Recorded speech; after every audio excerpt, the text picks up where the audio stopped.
Amém. Amém, irmãos? Tudo bem?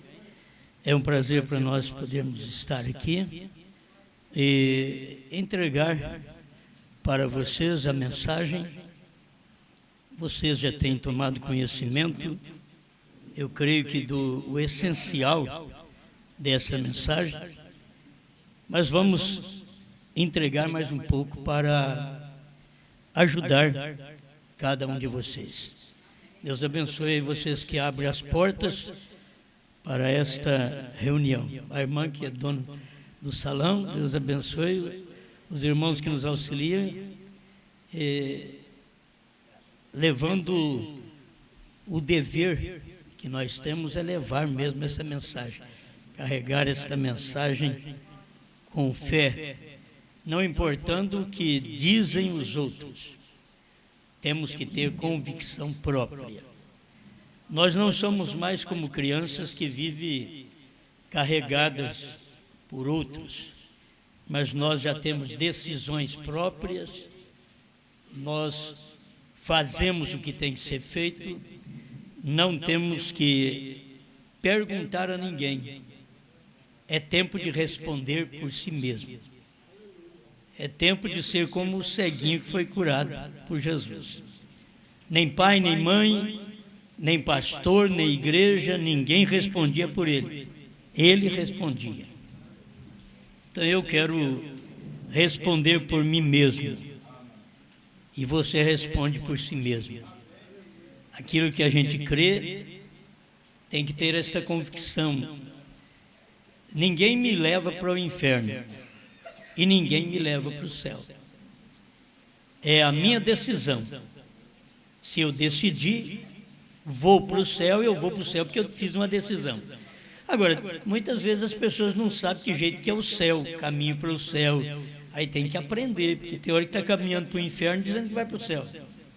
Então a gente tem que ter decisão própria, responder pelos próprios atos nossos, e saber que Deus trata individualmente. Ele não trata com igreja, Deus não trata coletivo, Deus trata individualmente. A gente sempre esperava que Deus chamasse o nosso pastor para poder ficar mais fácil para nós. Mas a coisa nunca acontece assim. O indivíduo talvez é um diácono, o indivíduo que Deus chama talvez é o porteiro, o indivíduo talvez seja um membro que está sentado sem nenhum valor, Deus chama ele. E põe os outros em dificuldade com ele. Porque Deus chama individualmente. Se Deus chamasse os grandes, que seriam dos pequenos. Se Deus chamasse os pequenos, que seriam dos grandes.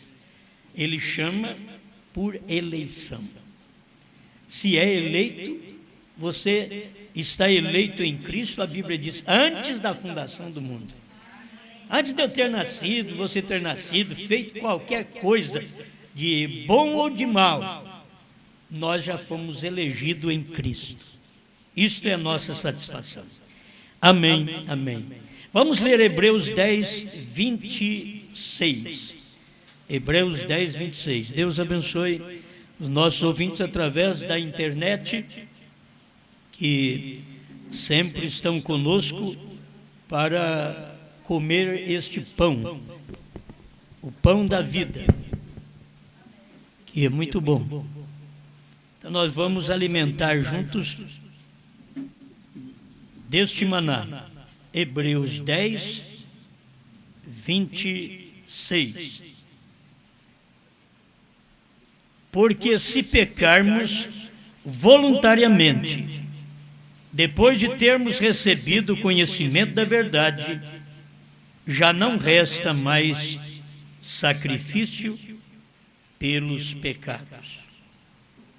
Grande Criador, te agradecemos pela vida que temos, pelo ar que respiramos, pela saúde, pelos momentos bons e maus, pelas horas felizes e tristes.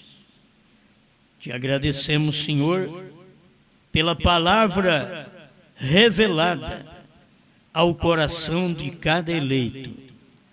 Te damos graças por poder estarmos aqui reunidos num só Senhor, numa só fé, num só batismo, crendo num só profeta, pois é o profeta para este dia, para a era final, quando o Senhor tem visitado o seu povo.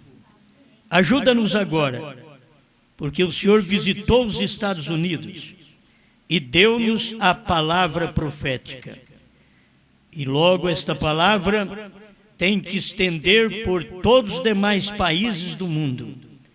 E agora chegou ao Brasil. Desde 1960, 70, que tem chegado esta mensagem, mas agora ela tem vindo na sua plenitude. Aquilo que verdadeiramente é, e não podemos envergonhar deste Evangelho. Em nome do Senhor Jesus. Amém. Amém. Pode sentar. Muito bem, meus irmãos. Vamos falar um pouquinho sobre pecando voluntariamente. Deus já fez o homem de livre-arbítrio. Deus não é culpado. Se o homem pecou, Deus não é culpado. Deus fez o homem e pôs um livre-arbítrio nele. E Deus avisou. Isso você pode fazer, isso não pode. Isso daqui você faz, aquilo ali se você fizer você morre. Então, vem o livre-arbítrio. Quando o homem peca, aquilo nem atrapalhou o programa de Deus. Se nós entendemos pela revelação. O homem pecou, se atrapalhasse porque Deus não tinha os planos. Mas Deus tinha tudo feito. Deus já sabia. Deus fez o homem, sabia que ele ia cair, que ele ia falhar. Por isso Deus já tinha providenciado a escapatória, a salvação, a oferta, a oblação, o sangue. Ele já havia preparado. Para começar, você sabe que o Cordeiro morreu antes da fundação do mundo. Então, se foi antes da fundação do mundo, antes de qualquer coisa, antes do Adão aparecer, o Cordeiro já havia morrido. Então, Deus já sabia de tudo que ia acontecer. Por isso, tudo que está acontecendo hoje é o desenrolar do que Deus sabia antes da fundação do mundo. Não tem nada diferente. Nós ficarmos sem ter o conhecimento, a revelação da mensagem do profeta por 30 anos do Brasil, isso não é que Deus passou despercebido, agora que eu lembrei eu vou... Não, é o tempo certo, é o tempo daquilo se desenrolar. Nós temos que agradecer a Deus pelo tempo que nós andamos com Deus desde a denominação. Não foi mal você aceitar a Trindade. Não foi mal você servir a Deus na primeira e segunda etapa. E nem é mal você servir a Deus na terceira. É uma perfeição, você vai chegando a uma perfeição. Tem que começar lá. Você pode dizer, eu tive 20 anos perdido na denominação. Não, lá você serviu a Deus honestamente, orou sinceramente, foi sinceramente para a igreja, dizimou, ofertou, ajudou, cantou no coral, foi um pregador, evangelizou, visitou, então não teve nada errado, não teve nada perdido. A questão é que chega a hora de Deus abrir o mistério e você ver aquele mistério naquele dia. Se você não viu, então você perdeu. Para nós, teve que demorar mais tempo, porque você sabe, Deus veio através dos Estados Unidos e operou através do profeta. Mas a mensagem depois tinha que chegar no Brasil, e ela veio para o Brasil. E ela veio como primeira e segunda etapa para nós darmos os primeiros passos. Já pensou bem, lá em 1972, 73, quando eu aceitei essa mensagem, se ela já viesse com um novo nome e tudo, eu não ia ter condição de aceitar. Eu não podia, é você dar feijoada para o bebê. Então não, Deus faz tudo direitinho. Aí veio, despertou, nos deu para nós batismo em nome de Jesus Cristo, já foi bom, aquilo despertou.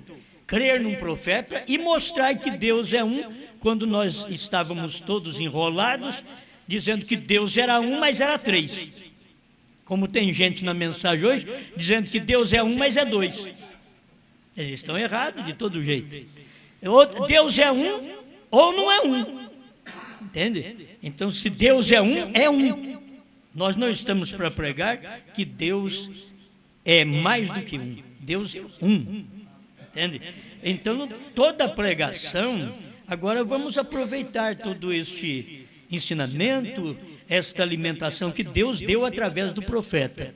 Nós não somos ensinadores, mestres, mas o Espírito Santo é mestre, ele pode tomar um Pedro iletrado e fazer um discurso, uma pregação, dar um ensinamento através de Pedro. Então ele pode pegar qualquer um de nós que dedicarmos na sua mão. Ele pode pegar e ajudar, abrir as coisas para nós e desvendando.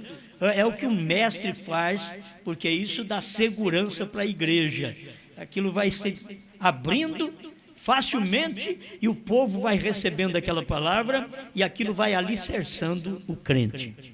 Então nós estamos vivendo exatamente nesse espaço de tempo de estar alicerçado. Já não é mais de ser criança, não é mais de tomar mamadeira, mas nós todos da mensagem já aprendemos tanto a tomar mamadeira que agora não quer largar do bico. Eu já tive menino desse jeito. Eu tive menino que foi crescendo, não com o bico na boca, com a mamadeira, andava com a mamadeira na boca e grande com a mamadeira.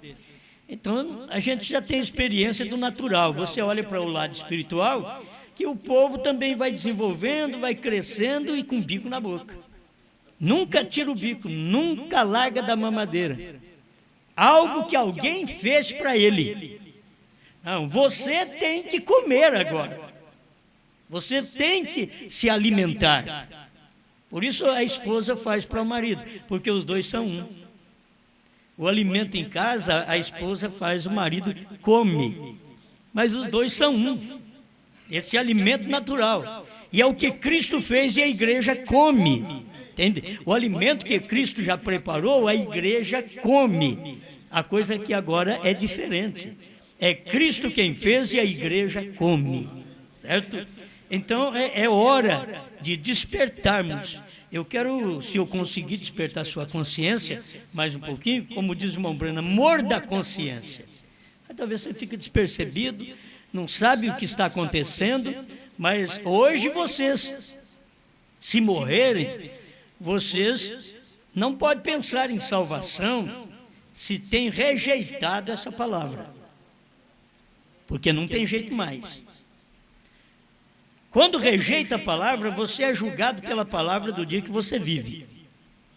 Se Deus me julgasse pela mensagem de 73, então eu tinha que ter morrido por lá. Por volta de 79, eu tive um acidente e estou pregando até hoje outra vez.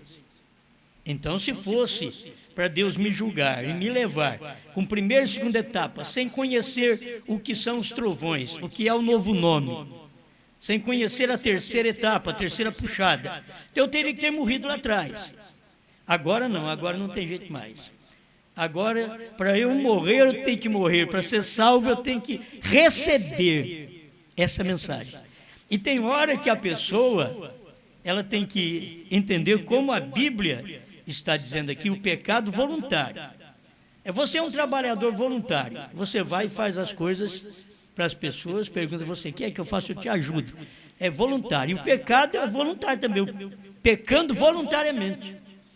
Não foi o pai que te enviou a pecar, não foi a mãe, não foi um filho, não foi um pastor. Não, você pode pecar voluntariamente. E o pecado voluntariamente, você não tem sangue mais para você. E as pessoas pecam porque não tem sangue mais por elas. Elas pecam voluntariamente. Não importa que a pessoa vá na igreja, que ela ore, que ela pule, que ela cante, que ela grite, Não, ela tem pecado voluntariamente, o desejo próprio, aquilo que ela quer fazer, ela vai e faz, ela peca voluntariamente. Ninguém a forçou, a mulher não forçou o marido não forçou a mulher, foi e pecou. A mesma coisa você olha aqui para a salvação. Ninguém te força a ser salvo, ninguém te força a ir ao inferno, ninguém te força. Na verdade, irmão Brando diz, tem que se esforçar para ir para o inferno. Tem que se esforçar, porque Deus já te deu tudo para te levar para o céu. Já te preparou, já deu uma mensagem. Ele veio aqui, morreu para te salvar, verteu o seu próprio sangue, te comprou com o sangue dele, não com o sangue de um filho, com o sangue de anjo, que anjo nem sangue tem.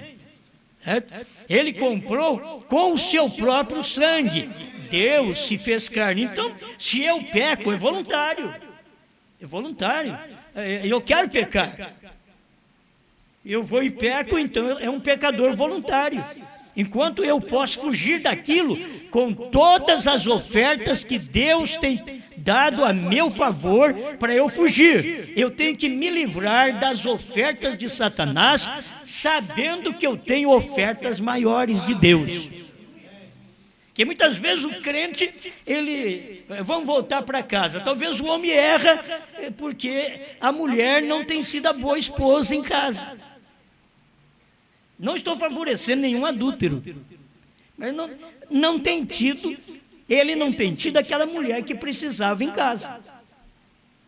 Então o que faltou? Faltou a mulher se ofertar a ele, porque quando ela não se oferta a ele, tem outras que estão procurando um homem igual aquele. E ela tem aquilo ali e não dá valor. Da mesma forma, o homem também.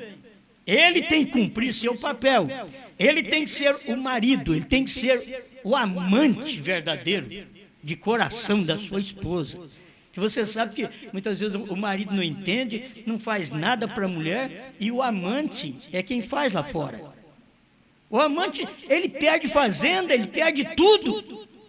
E você vai... Perdeu com o quê? Ele não perdeu com a mulher dele.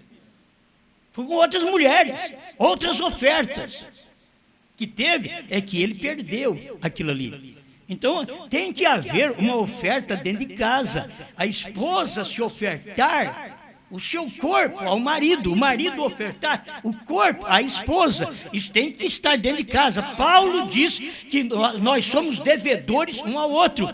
Paulo diz que o marido não tem domínio sobre o seu corpo e que a mulher também não tem domínio sobre o seu corpo. O corpo do marido é da mulher, o corpo da mulher é do marido.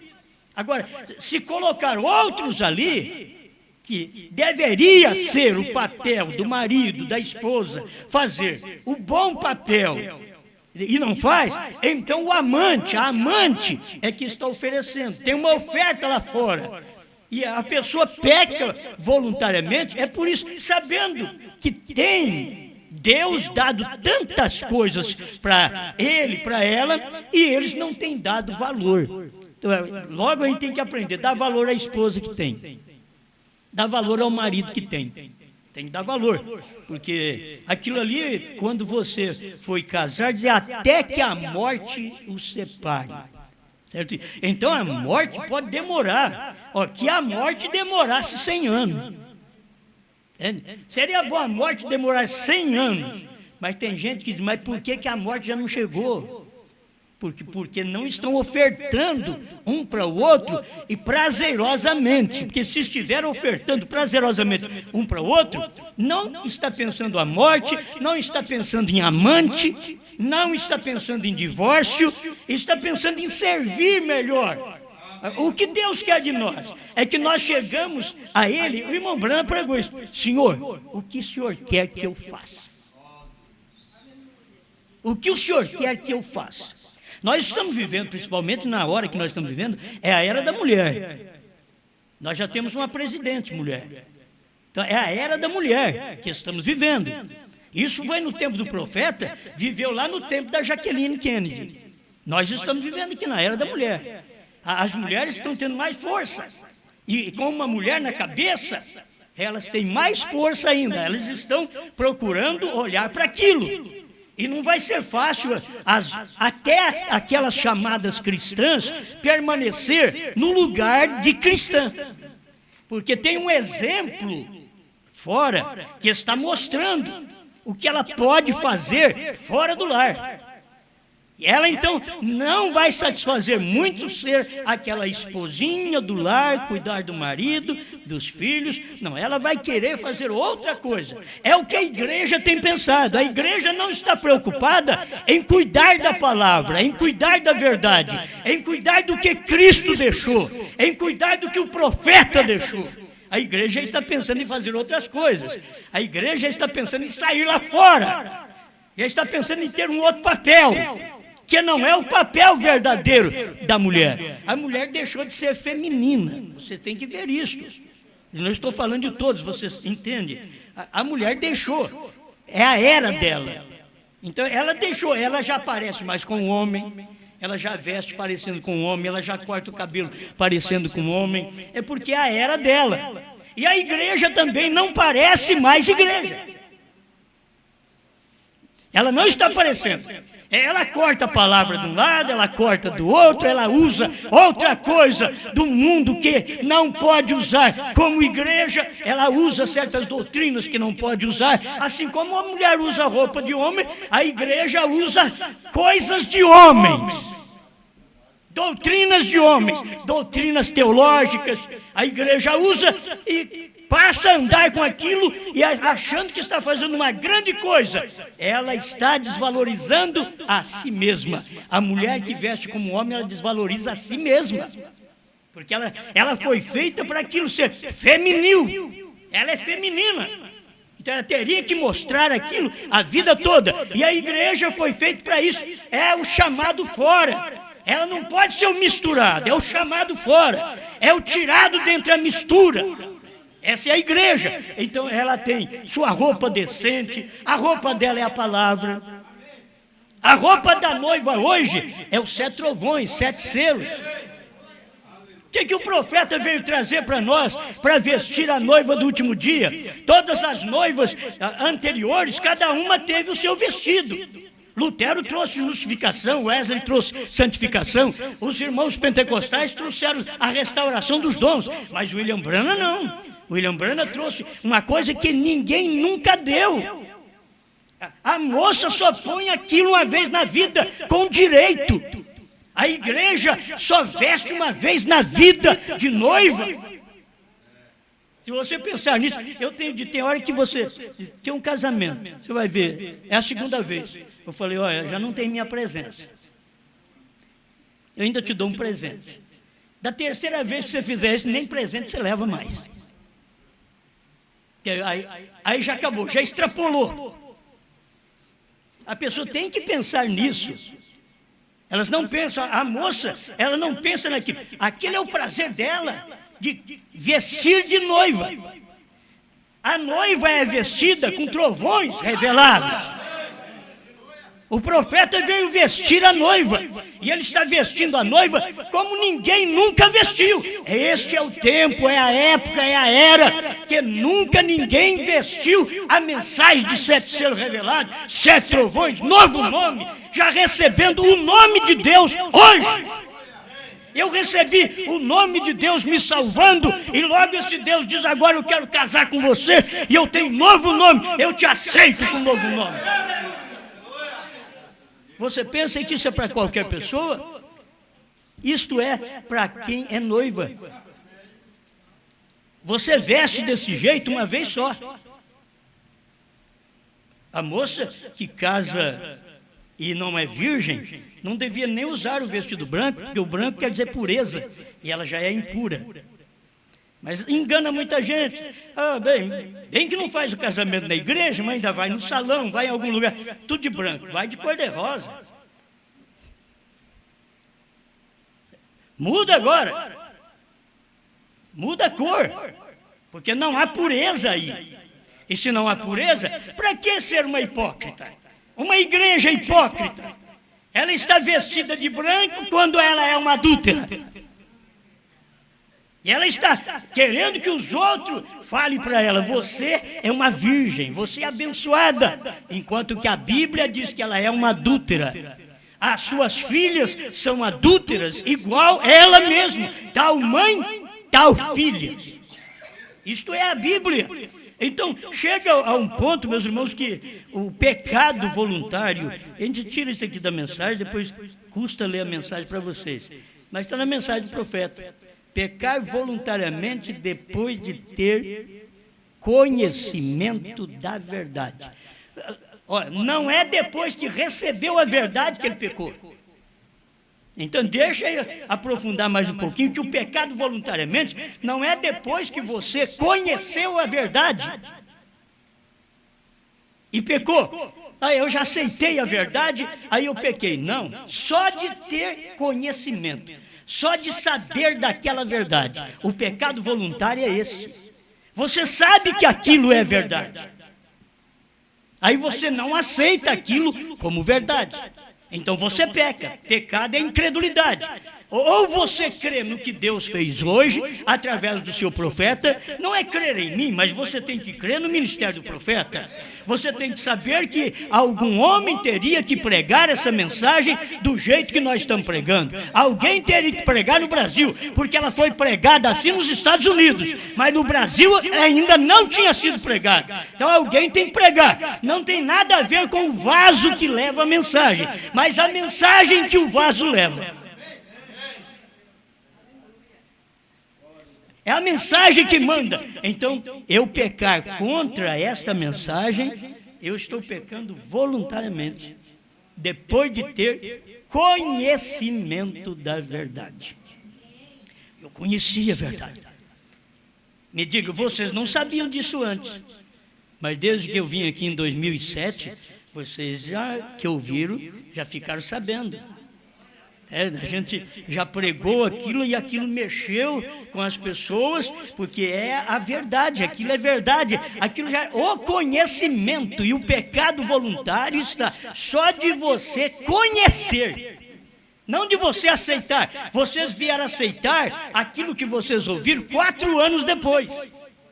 Pelo que eu saiba, quase 4 anos depois que eu vim aqui. Mas vocês sabiam, isso é verdade. É verdade. Vocês conheceram a verdade, mas não aceitaram no dia a verdade. Entende? O pecado voluntário é a pessoa que conhece e não aceita. Vocês aceitaram agora. Deu tempo. Eu estou te despertando para isso. Talvez outros não tenham mais 1 ano, 2 anos, 4 anos para poder ouvir sobre a verdade e decidir sobre aquela verdade. Talvez você não tenha muito tempo para decidir. Então, quando você conhece aquela verdade e você mantém incrédulo aquela verdade, é ali que você peca voluntariamente. Você conheceu, mas não deu para aceitar. Conheceu a verdade, mas não deu para aceitar a verdade. A mensagem do profeta que farei com Jesus, chamado Cristo, é o parágrafo 218. Antes ele estava fazendo essa leitura que eu fiz aqui, porque se pecarmos voluntariamente. Aí ele diz, se somos incrédulos voluntariamente, não põe culpa em ninguém. O que é bom a gente saber, diz, não se culpa ninguém. Não se culpa ninguém. Olha, não se culpa ninguém nem porque errou. Fulana errou, fulano errou, e eu nem vou aceitar essa verdade ou essa mensagem que o fulano tem, a fulana tem, porque erraram. Nós não temos nada a ver com o erro dos outros, nós temos a ver com o nosso. O pecado voluntário é deles.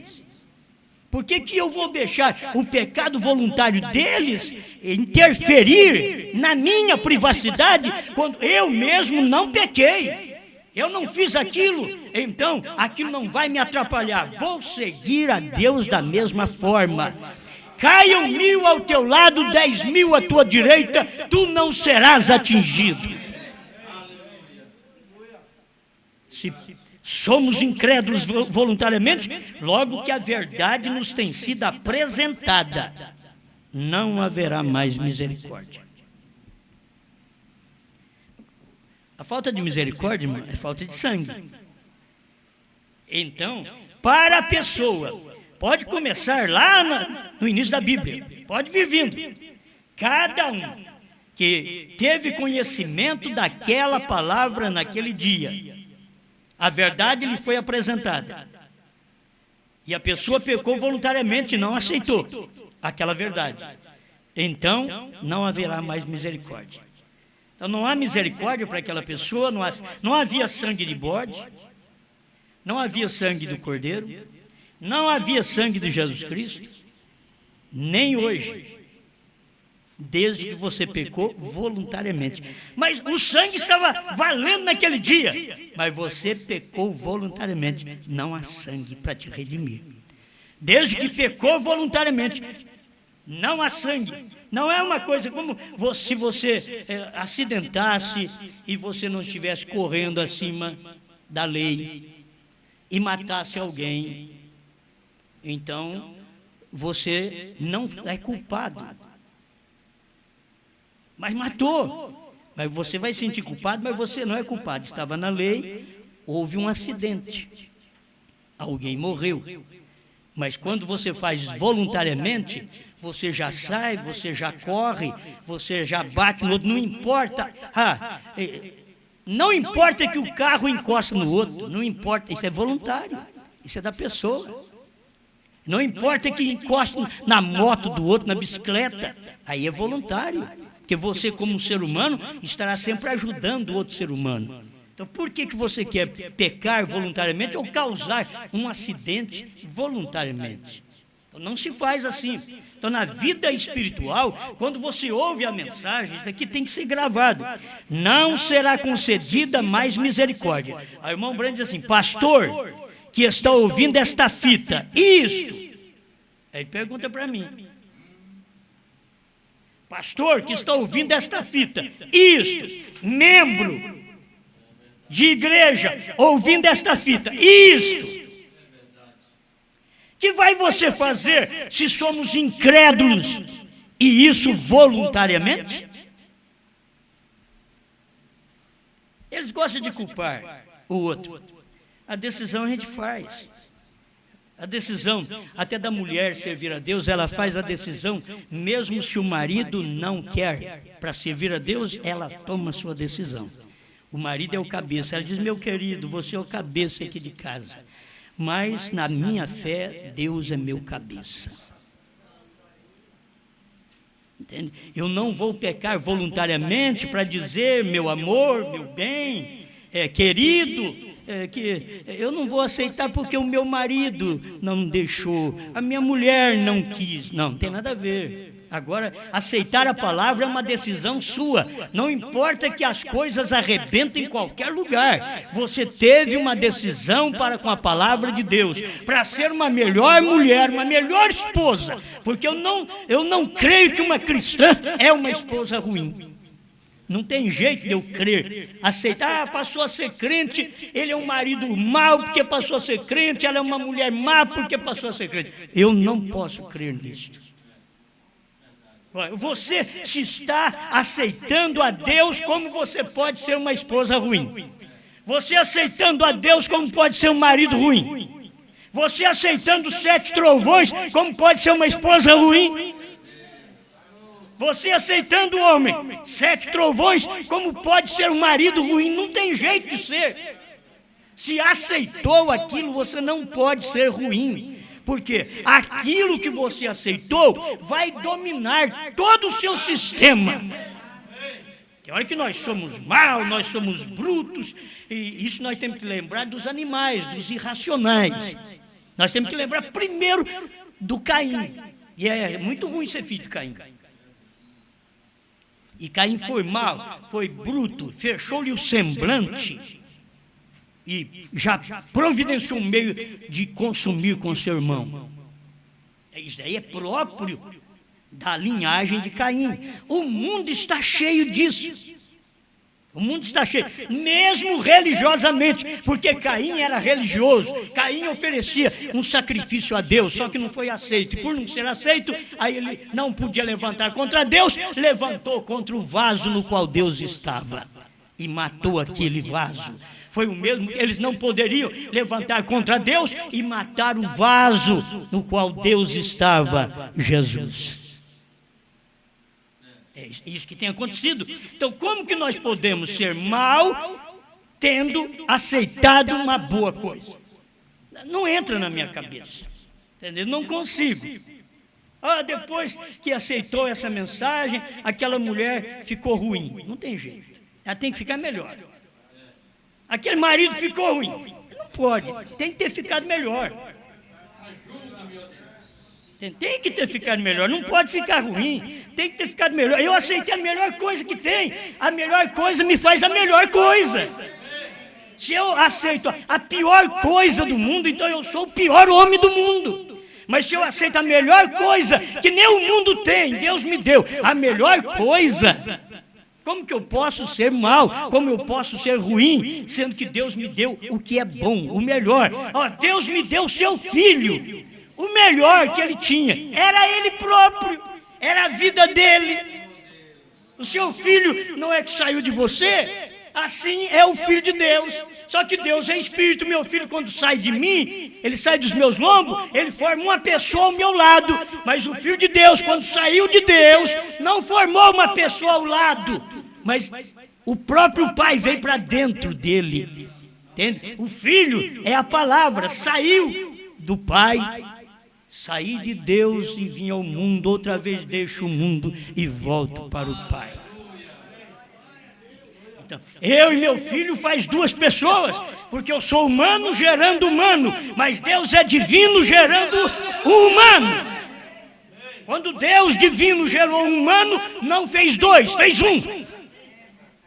O humano gera humano, faz dois. Pai e filho. Mas o divino, quando gerou um humano, que era para morrer, para sangrar, para poder pagar o preço do meu pecado, aquele não foi dois. Por isso ele diz, eu e o Pai somos um. O meu filho não pode falar isso de mim. Eu e meu Pai somos um. Não, eu e meu Pai nós somos dois. Meu Pai é um, eu sou outro. Mas Jesus podia dizer, eu e o Pai somos um. Porque ele era o corpo no qual o Pai estava. Ele era o corpo gerado pelo próprio Espírito Santo. Amém.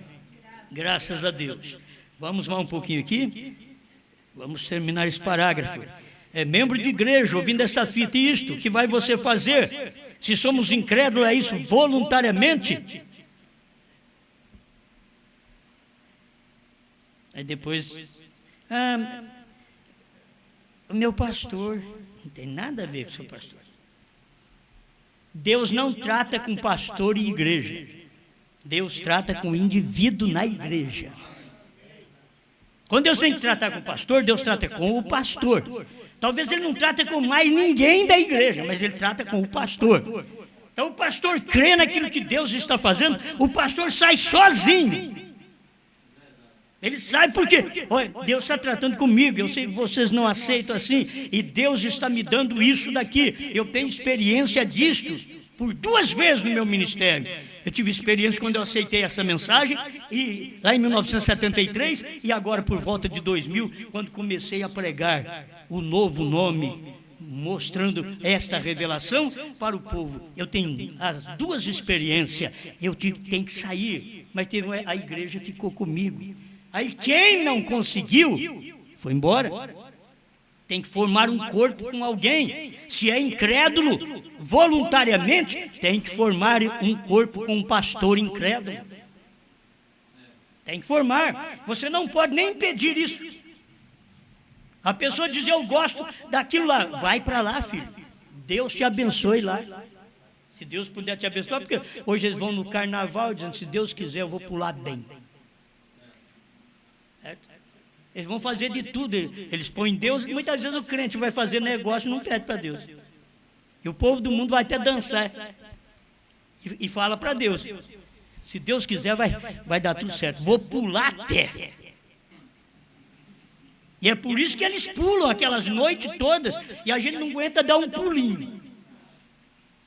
Por quê? São pessoas que crêem naquilo, é errado, mas elas têm fé naquilo. Então, se você é certo, crê na palavra, então tenha fé na palavra.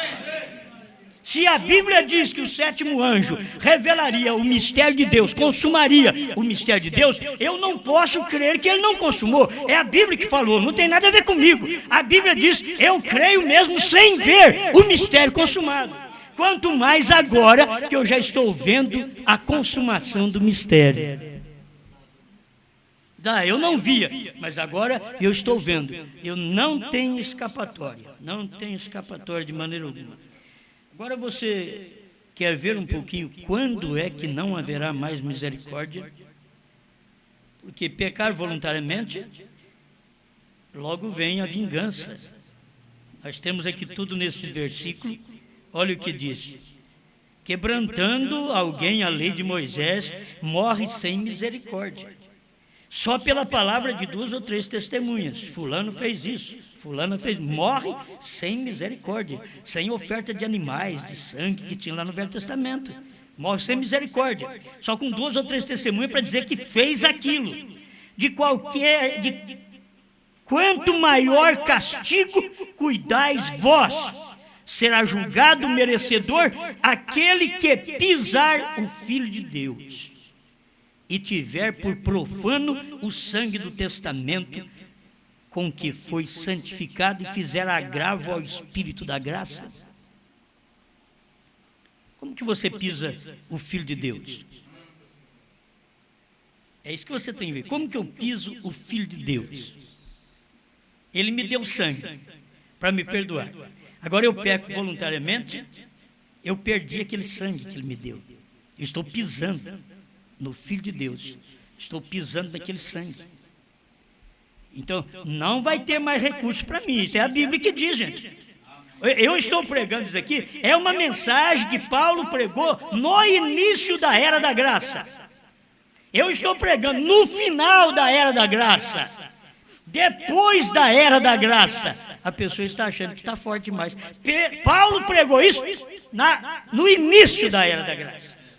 Você pecava voluntariamente, logo você sabe que se você pisa no sangue do Filho de Deus, você tem aquele sangue por profano. Não quer santificação. Toda pessoa que não quer santificação, ela está pisando.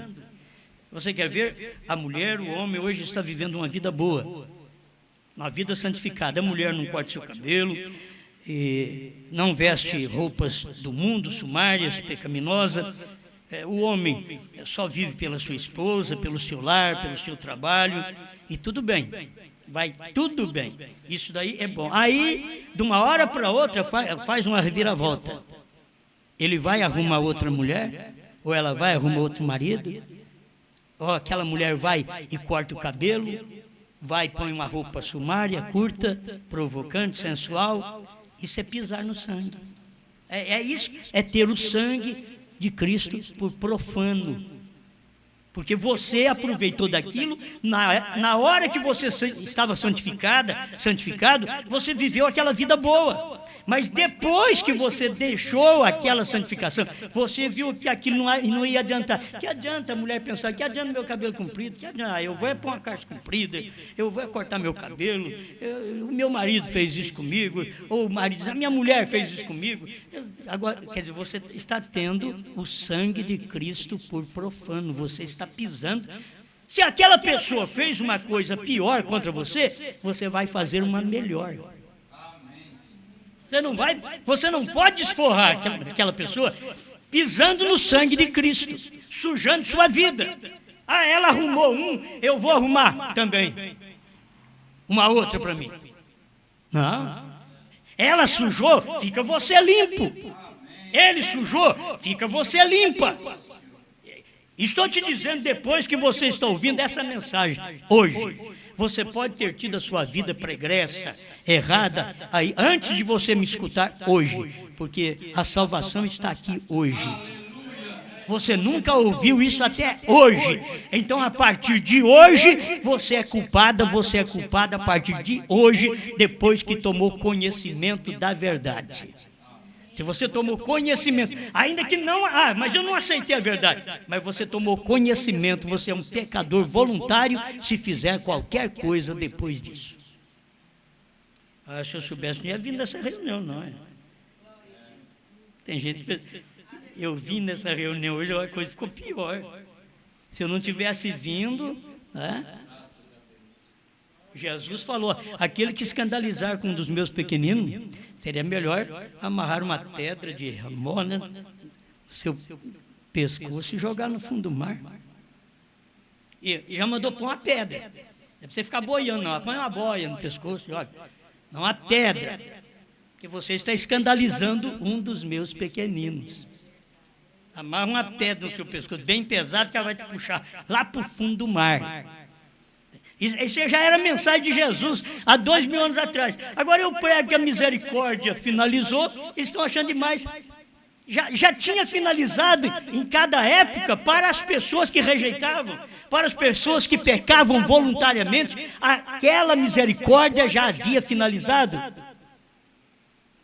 A pessoa tem que pensar nisso, principalmente depois que você foi esclarecido, porque quando nós somos um pagão, que nós não entendemos de nada, seria uma coisa, mas hoje você sabe o que é Brana, você sabe o que é Deus, você sabe que Jesus é Deus, você sabe que Jesus e Deus não são dois, você sabe que é um só. Isso é conhecimento da verdade que você tem. Você aceitou essa verdade, você creu na unidade de Deus, você creu no batismo. Tudo isso foi bom, foi maravilhoso. Mas agora você tem que ver que Deus já abriu mais um vasto campo para você, te dando oportunidade de pôr a roupagem do dia da esposa. Ninguém deu esse vestido, Paulo não deu. Paulo, escrevendo aos Hebreus, aqui no capítulo 11, no verso 39 e 40, ele mostra isso. Ele mostra para que aqueles não sejam aperfeiçoados sem nós, para que não seja aperfeiçoado. O irmão Branham diz que para as eras da igreja serem aperfeiçoadas, tem que ter nós aqui, porque nós aqui somos cabeça. Lá eles eram os pés da igreja, aqui é cabeça. Então eles sem nós não são aperfeiçoados. Eles tiveram obras maravilhosas durante 7 eras da igreja, mas na 7ª e última era, para Deus sair da era e bater na porta da igreja, como Apocalipse 3:20 está, eis que estou à porta e bato, é porque Deus está do lado de fora das igrejas. Deus estava de fora das igrejas, Deus estava de fora dos movimentos que havia na terra, mas Deus estava de fora, que jeito? Em Brana. Deus estava de fora, Deus estava em carne, do lado de fora. Na 7ª era tem um mensageiro, e aquele mensageiro é Deus em carne. Então, quando as pessoas rejeitam, aí ele está do lado de fora. Do lado de fora, ele ainda fica batendo na porta, chamando as pessoas para receber a mensagem, para aceitar essa mensagem. Amém? Deixa eu ver se eu termino logo. Espera lá. 241, é o que eu estou falando para vocês. Quando não haverá mais misericórdia? Quando? 241 almas encarceradas hoje. Isto foi para mim algo muito duro de falar-lhes. Você pensa que foi fácil, irmão Brana, pregar almas encarceradas hoje? Não era fácil. O que é almas encarceradas hoje? Não tem sangue. Se a alma está encarcerada, ela está presa, não tem sangue. E o sangue é a misericórdia. A pessoa perdeu a misericórdia, a era da graça. Então, escuta aqui o que o irmão Branham diz. Estou tão agradecido por ver gente de pé por todos os lados. Eu não posso dizer que isto é assim, porém em algum tempo tem que ser dessa maneira. Tem que chegar a isso. E pode ser que seja agora mesmo. O mundo continuará igual em todas as suas coisas. Haverá gente ainda vindo ao altar e ainda clamarão, porém de nada lhe servirá, porque já não haverá misericórdia. As pessoas pensam que já não vai haver misericórdia quando der o arrebatamento. Se eu ler aqui, você crê? Eu vou ler aqui para você ver quando é que acabou a misericórdia. William Branham falando. Não haverá misericórdia, recordem disso. O santuário foi cheio de fumo. Aí você já vai ler o capítulo 8 de Apocalipse, que você vai ver o santuário cheio de fumo, quando o 7º selo foi aberto e houve silêncio no céu por quase meia hora. Ali o santuário encheu de fumo. E diz aqui, aquele que é sujo, suje-se ainda mais. Então você pode ver que é um tipo de gente que está na terra. O que é sujo, suje-se ainda mais. Olha aqui, o que é justo, seja justo ainda mais. Você, agora tem o sujo, então não está tendo jeito, eu vou ter que me sujar com o sujo. Não. O que é sujo, suje-se mais. O que é justo, seja justo mais. Agora, quem é justo, meus irmãos, daqui era da esposa de Cristo na terra ainda. Aquele que é sujo, vai à sujeira, vai ao pecado, vai ao mundanismo, vai àquilo que não presta, faz o que o diabo gosta. Mas aquele que é justo, faça o que Deus quer, procure ponderar sua vida dentro da justiça divina, o que Deus deseja que nós, como filhos, sejamos. Amém? Recordem, o justo, o que é justo, seja justo ainda mais, e o que é santo, santifique-se ainda mais. Isso tudo aqui é importante. O 242 almas encarceradas hoje, já não haverá misericórdia. Aí vem a pergunta. O rapaz está cansado. Já não haverá misericórdia. Quando? Vocês já viram? Já não haverá misericórdia. Quando o Cordeiro toma o livro. Já não haverá mais misericórdia. Quando? Quando o Cordeiro toma o livro. Ou você crê no profeta ou larga de mão. Só de pregar almas encarceradas hoje, que ele pregou essa mensagem, ele disse, é tão duro falar para vocês isso. Por quê? Porque não há sangue. Porque ele pregou a mensagem, o sinal. Que a mensagem, o sinal, ele diz, não podia ser pregado na era de Lutero, de Wesley, dos pentecostais. Mas agora sim, exige-se essa pregação do sinal. E o sinal não é sangue. É a vida que saiu do sangue. O sinal é a vida. Então é isso que você tem que ver agora, porque o Cordeiro tomou o livro, ali acabou. Ele disse, isto é tudo, então é tudo, ali é o fim. Sabe que a gente pensa, alguém diz, mas se é o fim, lá quando o profeta pregou, o Cordeiro tomou o livro em 28 de fevereiro de 1963, às 18h10 até às 18h30, manifestou ali no Monte Pôr do Sol, então eu estou perdido. Não, eu estava lá também. Quando eu escuto essa mensagem, eu aceito essa mensagem, eu não vou pecar voluntariamente, eu creio nela. Quando você começa a ouvir sobre esta verdade, que deve acompanhar isso daqui, é muito bom, porque se pecarmos voluntariamente depois de termos recebido o conhecimento, não é depois de termos recebido a verdade, depois de termos recebido o conhecimento da verdade, já não há mais oferta de sangue. Se pecarmos, já não há mais oferta. Agora você me pergunta, mas pregador, hoje se eu falho, você já está coberto pelo sangue. E não tem um homem que não falha, não tem uma mulher que não falha.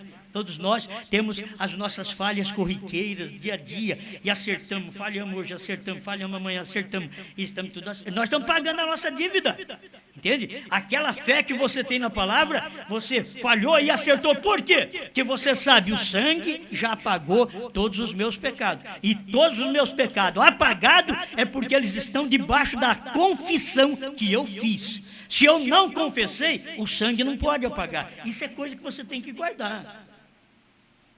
Se você não confessa um pecado, o sangue não pode apagar aquele pecado. Por isso, a mulher que pecou contra o marido, o irmão Brana mostra isso, parece que 18 anos ela ficou escondendo aquilo do marido. 18 anos. E o irmão Brana disse, você tem que falar para ele, que é a confissão que perdoa.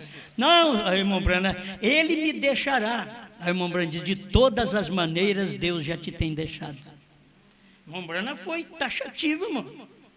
Porque o pecado, quando ele é confessado, se a pessoa confessa, se o marido confessa, se a mulher confessa o seu pecado, ainda que não foi perdoado pelo humano, mas foi confessado, aquilo vai para debaixo do sangue. O sangue apaga com aquele pecado daquela mulher e daquele homem, quando é confessado. Mas se não é confessado, então não tem como apagar, o sangue não vai apagar, porque não foi confessado. Eu tenho que confessar, pequei. O filho pródigo tinha que voltar para casa e não ficar olhando para o seu irmão e dizendo para o seu irmão: ó, aí papai está fazendo uma festa para mim, para você. Ele não falou: não, pequei. Chegou lá, pecou mesmo. Ele falou: pequei contra os céus e perante ti. Eu nem sou digno de ser chamado teu filho. Trata-me como um dos teus jornaleiros. O pai diz: não, vem aqui. Esse é o que confessou. Vem cá. Traz água aí. Lava os pés dele. Traz um anel aí. Põe no dedo dele. Esse meu filho estava morto e reviveu. Havia se perdido e foi achado. Isso daqui tem que ser tudo para nós. O erro nosso tem que ser confessado todo dia, toda hora. Erramos, falhamos, confessamos, todo momento. Ou houve uma ação descaridosa, palavras maldosas de marido e mulher, vice-versa. Então, conserta-se aquilo ali. Nós não temos o sangue por profano. Nós não pisamos no sangue. Nós queremos uma vida limpa. Nós queremos isso. E nós já sabemos quando é que terminou a misericórdia. Quando o Cordeiro toma o livro. Então é tudo. Aí é o fim. Eu tenho muita coisa aqui para ler, mas não vai dar tempo. Eu sei, mas eu já tenho pregado o suficiente para você hoje. Eu creio que isso daqui é o que deve te ajudar. Você já sabe quando terminou a misericórdia. Para o pecador voluntário, vamos dizer que o sangue está aqui hoje. Para o pecador voluntário, eu peco hoje, voluntariamente. De todo jeito, se o sangue estiver aqui, não tem sangue para mim. Porque eu pequei voluntariamente. Entende? Agora, depois que o Cordeiro tomou o livro, o Cordeiro não só tomou o livro, o Cordeiro veio para o Monte Pôr do Sol, abriu esse livro para o profeta. Você vai encontrar 246, a união invisível da noiva, irmão Brandt dizendo: se ele não abriu estes 7 selos ali na montanha, que eu morra aqui neste púlpito. Irmão Brandt sabia, foi aberto. Alguém diz: mas não foi revelado. Se foi aberto, filho, está revelado. Só que você não viu que o selo aberto era Brana. Tão humilde, ele diz: o mistério de toda a Bíblia é o ministério do 7º anjo. Primeiro selo 33 da primeira tradução de Goiânia. O mistério de toda a Bíblia. Aí você põe 7 trovões, novo nome, coloca tudo como mistério. É o ministério do 7º anjo. Pai Celeste, agradecemos ao Senhor pela oportunidade que temos de parar, ouvir Sua palavra e reconhecer, Senhor, que nós fomos já lavados pelo sangue. E não estamos aqui para pisar no sangue. Não estamos aqui também para pecar voluntariamente. Nós queremos estar aqui servindo ao Senhor, entregando o que nós temos a Ti, desde que o Senhor nos chamou para esse fim. Aquele que o Senhor chamou, o Senhor justificou, santificou e também batizou com o Espírito Santo. Então, cada pessoa, cada irmão, cada irmã sente este batismo na sua vida, na sua alma. Estou batizado, estou mergulhado no Espírito Santo.